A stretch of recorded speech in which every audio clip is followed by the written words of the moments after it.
नमस्कार. पाऊस पडायला लागला की आठवते ती कांदा भजी, मस्त कुरकुरीत अशी गरमागरम कांदा भजी आणि वाफळता चहा. हे चहा आणि कांदा भजी म्हणजे हक्काचं कॉम्बिनेशन आहे. पावसाळा म्हटलं की घरोघरी ही नक्कीच बनते. तर आज आपण अशीच मस्त कांदा भजी कुरकुरीत अशी बनवणार आहोत. थेंबरही पाण्याचा वापर न करता किंवा कुरकुरीत होण्यासाठी यामध्ये सोडा, तांदळाची पिठी, कुठल्याही प्रकारचं पीठ न वापरता मस्त कुरकुरीत ही कशी बनवायची हे मी छोट्या-छोट्या टिप्ससहित सांगितलेलं आहे.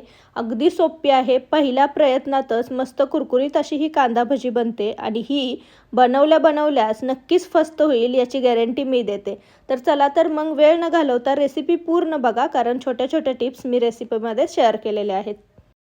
तर इथे मी 2 माणसांसाठी कांदा भजी बनवते. त्यासाठी मी इथे 2 मध्यम आकाराचे कांदे घेतलेत. तर कांदा कसा चिरायचा ते मी आधी दाखवणार आहे. कांद्याचे वरचे आणि खालची जी साल आहे ती काढून घ्यायची आणि याच्या सगळ्या साली काढून घेतलेल्या आहेत आणि याचा जो असा मधला भाग असतो तो काढून घ्यायचा. कांद्याचा हा मधला भाग काढून घेतला की कांदा छान मोकळा सुळसुळीत होतो. तर दोन्ही कांद्याचे आपण हे असे मधले भाग काढून घेतलेले आहेत. आता पातळसर असा हा आपण उभा कांदा चिरून घेणार आहोत.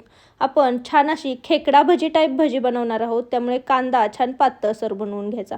कांद्याचा मधला देठ काढल्यामुळे तुम्ही पाहू शकता की कांदा पटकन मोकळा होतो. तर एका बाउलमध्ये हा चिरलेला कांदा मी काढून घेतलेला आहे आणि हा सगळा आपण मोकळा करून घेणार आहोत. कांद्याच्या सगळ्या पाकळ्या वेगळ्या करून घ्यायच्या, त्यामुळे कांदा छान मस्त लच्छेदार बनतो. तर तुम्ही पाहू शकता अगदी 2 मिनिटातच हा कांदा छान मोकळा सुळसुळीत झाला. आता तो बाउल मला छोटासा वाटतोय, त्यामुळे मी दुसऱ्या बाउलमध्ये हा शिफ्ट केला. आता यामध्ये आपण चवीनुसार मीठ टाकणार आहोत. तर साधारण पाऊण चमचा मी इथे मीठ टाकलेलं आहे. मीठ आपण एकदाच टाकणार आहोत, त्यामुळे मी पाऊण चमचा टाकलेला आहे. यामध्ये मी धनेपूड वापरते. तुम्ही धने कुटून वापरले तरीही चालेल. 1 चमचा मी इथे काश्मीरी लाल मिर्च पावडर वापरली आहे आणि 1 चमचा मी ओवा छान असा हातावरती चुरगळून घेणार आहे आणि तो यामध्ये टाकणार आहे. तळणीचा पदार्थ आहे, त्यामुळे ओवा यामध्ये घालायचा, त्यामुळे पदार्थ पचायला हलका होतो. तर आता ओवा यामध्ये घातल्यानंतर आपण हे सगळं व्यवस्थित मिक्स करून घेणार आहोत. अगदी हलक्या हाताने हे मिक्स करून घ्यायचं आणि आता मीठ लावून ठेवल्यानंतर आपण यामध्ये पाणी घालणार नाही आहोत आणि लगेचही बेसन पीठ घालणार नाही आहोत. झाकण ठेवून हे 5 मिनिटं असंच ठेवणार आहोत.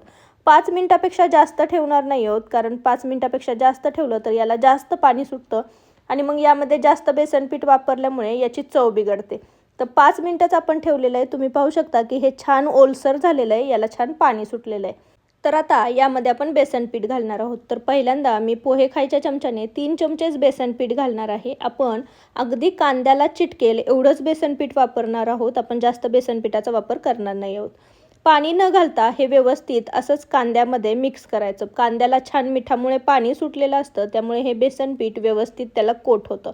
तर तुम्ही पाहू शकता की हे व्यवस्थित मिक्स केल्यानंतर हे थोडंसं अजून ओलसर वाटतंय, म्हणून मी अजून 1 ते 1.5 चमचा बेसन पीठ यामध्ये ॲड करणार आहे आणि हे व्यवस्थित मिक्स करून घेणार आहे. साधारण 2 कांद्याला 5 चमचे बेसन पीठ भरपूर झालं. तर हे व्यवस्थित मिक्स करून घ्यायचं.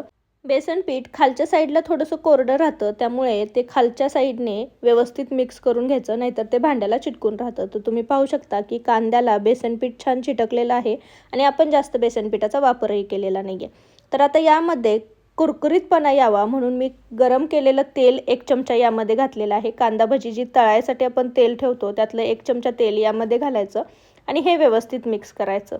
तर आता पीठ तयार आहे. तेलही गरम झालं आहे का बघूयात. थोडासा एक तुकडा टाकून बघितला, वर येतोय म्हणजे तेल आपलं व्यवस्थित छान गरम झालेलं आहे. तर आता आपण यामध्ये भजी तळून घेऊयात. आता भजी टाकताना याचा आकार आपण गोल वगैरे करणार नाही आहोत. जसे उचलू तसेच यामध्ये टाकायचे आहेत. त्यामुळे याला असा छान खेकड्यांसारखा आकार येतो आणि काही ठिकाणी याला खेकडा भजी म्हणले जाते.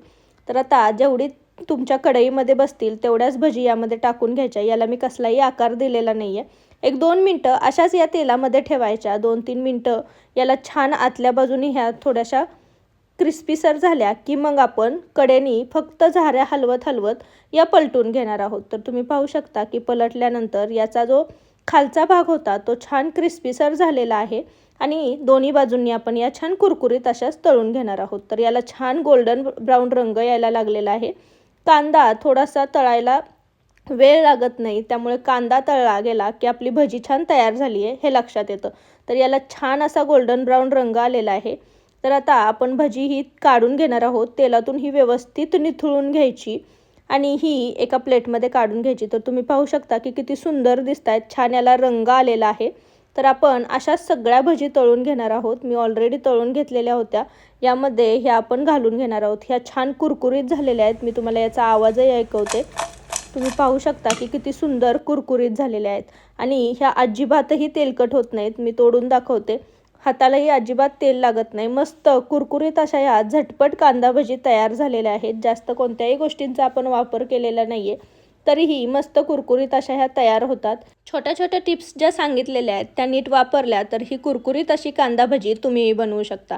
तर या पावसाळ्यामध्ये तुम्ही ही नक्की बनवून पहा. कशी झालेली हे मला कमेंटमध्ये सांगायला विसरू नका. रेसिपी जर आवडली असेल तर रेसिपीला एक लाईक नक्की करा आणि तुमच्या फॅमिली आणि फ्रेंड्ससोबत याची लिंक जास्तीत जास्त शेअर करा. तुम्ही जर माझ्या चॅनलवर नवीन असाल तर चॅनलला नक्कीच सबस्क्राईब करा आणि जवळचे बेल आयकॉनही दाबा. त्याने माझ्या चॅनलवरच्या नवीन नवीन रेसिपींचे नोटिफिकेशन तुम्हाला मिळत राहतील.